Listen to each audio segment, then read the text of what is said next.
So welcome everyone for the next lecture. तो last lecture में जो हमने प्रॉब्लम डिस्कस की थी that was a to the power n b to the power n।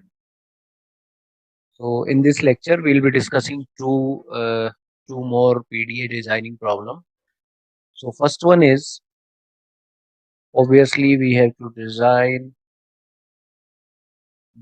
a PDA that accept language is given as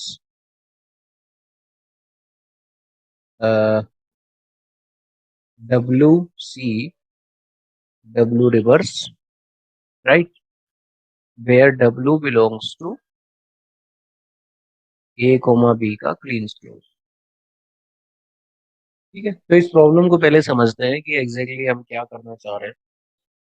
तो हमारे पास क्या है, एक स्ट्रिंग है डब्ल्यू, देखो कुछ भी हो सकता है डब्ल्यू, लेट से मेरे पास है A B B B, right. Now what it is saying is कि लैंग्वेज जो एक्सेप्ट होगी that that should be W C W reverse. तो डब्ल्यू सी डब्ल्यू रिवर्स क्या बनेगा, पहले डब्ल्यू आ गया A triple B, then there is a special character C, and then W का रिवर्स। तो ए ट्रिपल बी का रिवर्स क्या होगा, triple B A. So this string has to be accepted by the PDA।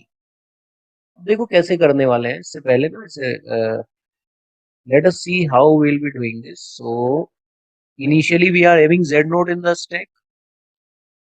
सबसे पहले हमने क्या किया, इस a को कंज्यूम किया और यहाँ पे पुश कर दिया।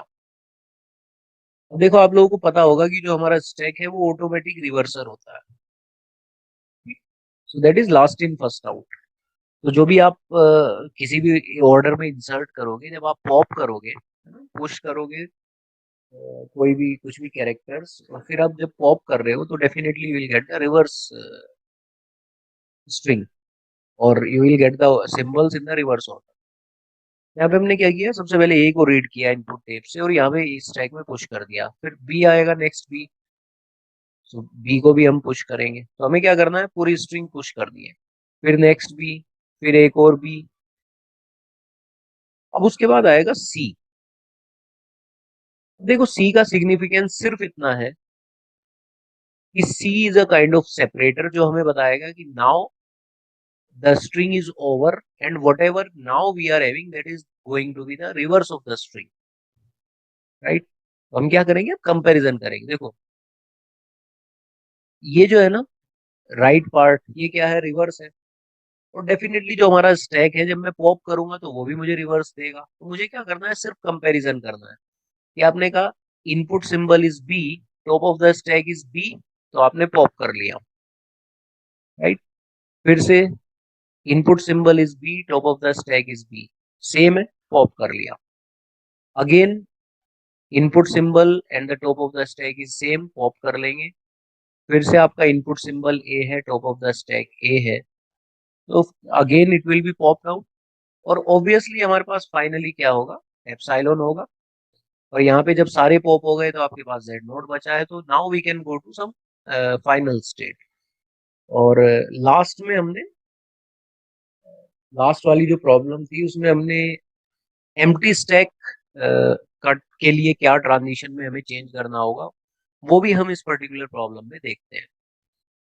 ठीक है, तो let us draw the transition graph. तो इनिशियली आपके पास क्या है, क्यू नोट है। अब आपको क्या करना है, अगर ए या बी जो भी आ रहा है आपको उसे पुश करना है। ठीक है, so what I can have is, should I change the state, so I will go to some Q one. Better is कि आप इनिशियल से जो भी पहला सिंबल रीड कर रहे हो आप हमेशा उसमें स्टेट चेंज करो। ठीक है, ये एडवाइजेबल होता है। वैसे आप अगर सेल्फ लूप भी यूज करते हो तो वो भी चल जाएगा, but still. So Q one, अब आप कह रहे हो कि लेट से पहला सिंबल ए हो सकता है, तो सिंबल ए है इनिशियली, पहला सिंबल है तो इनिशियली स्टैक एम्प्टी होगा, जेड नोट होगा उसमें, तो आपने इस ए को पुश कर दिया। सिमिलरली पहला सिंबल बी भी हो सकता है, तो बी कोमा जेड नोट, उसे भी पुश करेंगे, है ना, जो भी होगा ए और बी वो पुश हो गया। अब आप क्यू वन स्टेट पे हो, अब आपको यही चीज करनी है बार बार। क्या करना है, इनपुट सिंबल है ए। अब देखो पहला सिंबल ए है।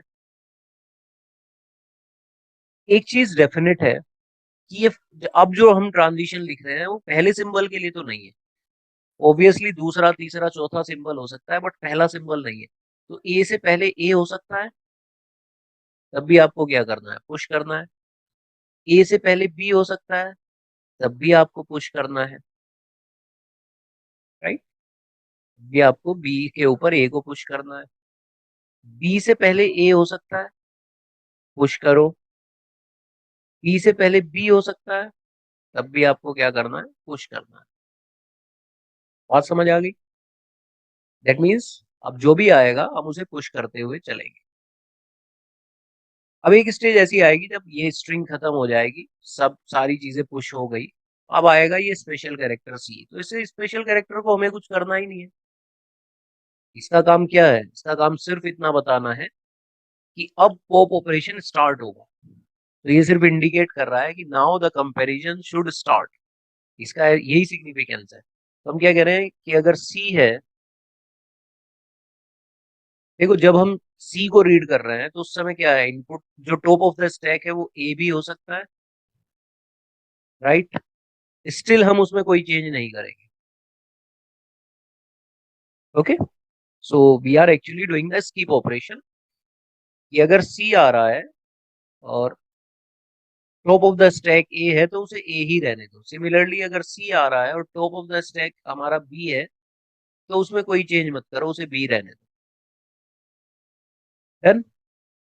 Q2 आ गया। अब कंपैरिजन स्टार्ट होगा। अब अगर आप बी रीड करते हो तो आपने क्या कहा कि Q2 से will go to some Q3। अब देखो पॉप ऑपरेशन कब होगा, जब इनपुट सिंबल है बी और टॉप ऑफ द स्टैक भी बी है। तो आप क्या करोगे, पॉप करोगे, तभी तो कंपैरिजन होगा। सिमिलरली अगर इनपुट सिंबल है ए और टॉप ऑफ द स्टैक भी ए है, तब भी आप क्या करोगे, पॉप करोगे। Getting my point? अब ऐसा तो है नहीं कि एक ए या एक बी होगा, तो आपको ये ऑपरेशन बार बार करना पड़ेगा, बी कोमा एप्सिलॉन, ए कोमा एप्सिलॉन। राइट। अब एक कंडीशन ऐसी आएगी जब ये सारे सिंबल कंज्यूम हो चुके होंगे और आप किस स्टेज पे हो, एप्सिलॉन वाली स्टेज पे हो। अब आपको क्या करना है, अब देखो यहाँ पे दो पॉसिबिलिटीज है। मैंने लास्ट वाली प्रॉब्लम में डिस्कस नहीं किया है, इस बार कर रहा हूँ। पहली पॉसिबिलिटी क्या है कि we can go to some Q F. और क्यू एफ क्या है, एक फाइनल स्टेट है। और हम क्या कह रहे हैं कि एप्सिलॉन अगर कंज्यूम हो रहा है, एप्सिलॉन मतलब there is nothing in this, there is nothing in left in the input tape. तो हमने कहा एप्सिलॉन अगर कंज्यूम हो रहा है तो टॉप ऑफ द स्टैक हमारा जेड नोट है, तो उसे जेड नोट ही रहने दो। यानी हम क्या कर रहे हैं, स्किप कर रहे हैं। और स्किप करने का ऑब्जेक्टिव क्या है कि हम एक फाइनल स्टेट पे जा रहे हैं और वही फाइनल स्टेट हमें एक्सेप्टेंस प्रोवाइड करेगी। ओके। All right. अब देखो यहाँ पे आप क्या करोगे, ये जेड नोट अभी भी रहेगा, यानी ये जेड नोट लास्ट में भी आपकी जो आपका जो स्टैक है उसमें रहेगा। अगर हम चाहते हैं कि एक्सेप्टेंस बाई एम्प्टी स्टैक करें तो हमें क्या करना होगा कि ये जो आखिरी सिंबल है ना, जेड नोट, जो हमारा उस स्ट्रिंग जो स्टैक में है, हमें इसे भी क्या करना पड़ेगा, रिमूव करना पड़ेगा या पॉप करना पड़ेगा। ओके। अब देखो ये तो हो गया acceptance bye final state. Now let us erase this part.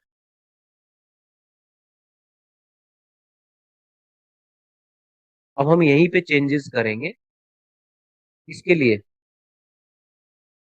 Acceptance bye empty stack के लिए। अब देखो एम्प्टी स्टैक में आपको क्या करना है कि अगर आपके सारा इनपुट सिंबल कंज्यूम हो चुका है, ठीक है, तो आप क्या कर सकते हो, rather than going to some new state और सम फाइनल स्टेट, हम क्या कर सकते हैं कि एक्सेप्टेंस एम्प्टी स्टैक से कर ले। वो कैसे करेंगे, उसके लिए आपको स्टैक को अपने एम्प्टी करना होगा, कंप्लीटली एम्प्टी है ना, एम्प्टी तो वो जेड नोट पे भी है, कंप्लीटली एम्प्टी करना होगा। तो हम क्या करेंगे, हम यहाँ पे चेंज स्टेट चेंज नहीं करेंगे, विल सिंपली राइट कि अगर इनपुट टेप पे एप्सिलॉन बचा हुआ है और टॉप ऑफ द स्टैक में जेड नोट बचा हुआ है, तो आप उसे कंप्लीटली एम्प्टी कर दो, यानी जेड नोट को भी पॉप कर लो। Finally what will write epsilon. Okay, अब हो गया। अब देखो, आपको कोई फाइनल स्टेट की जरूरत नहीं है, तो यहाँ पे इस केस में क्या होगा, जब आप एक्सेप्टेंस बाय एम्प्टी स्टैक करते हो, तो final state is actually phi, कुछ नहीं है, क्योंकि आप फाइनल स्टेट से एक्सेप्टेंस कर ही नहीं रहे हो। आप एक्सेप्टेंस कैसे कर रहे हैं, स्टैक को कंप्लीटली एम्प्टी करके, जो हमने यहाँ पे किया है कि ये जो जेड नोट था ना, हमने इसे भी पॉप कर लिया है। अब हम Q3 पे रहे या Q4 पे जाएं या Q5 पे जाएं, उससे फर्क नहीं पड़ेगा, क्योंकि एक्सेप्टेंस हमारा हो चुका है। ठीक है। सो अब आपने क्या किया, सिर्फ एक ट्रांजिशन चेंज किया है। एक आपने पहले QF स्टेट थी, जब हम एक्सेप्टेंस बाय फाइनल स्टेट कर रहे थे, आपने उस QF को हटा दिया क्योंकि उसकी जरूरत नहीं है। और एक ट्रांजिशन ये वाला चेंज हुआ है। पहले क्या था, ये पहले क्या होना चाहिए था, delta Q3 comma epsilon comma Z nought, and it should be equals to some QF, QF comma Z nought. ठीक है। अब ये वाला ट्रांजिशन हट जाएगा क्योंकि आपके पास कोई QF नहीं है। अब यहाँ पे आप ट्रांजिशन, एक डिफरेंट ट्रांजिशन क्या लिखोगे, Q3 comma epsilon comma Z nought, और इसमें आपको क्या करना है, Q3 पे ही रहना है और स्टैक को कंप्लीटली एम्प्टी कर लेना है, दैट इज एप्सिलॉन। ठीक है। सो सिर्फ एक ट्रांजिशन हमें चेंज करनी होती है, and we can go to sum. अच्छा, एक चीज और है, if any PDA is given to you which is actually doing the acceptance with final state, so you can always convert that PDA into an equivalent PDA which is actually doing the acceptance by the empty stack, यानी ये एक दूसरे में convertible होते हैं। ठीक है। तो इस लेक्चर को यहीं पे एंड करते हैं।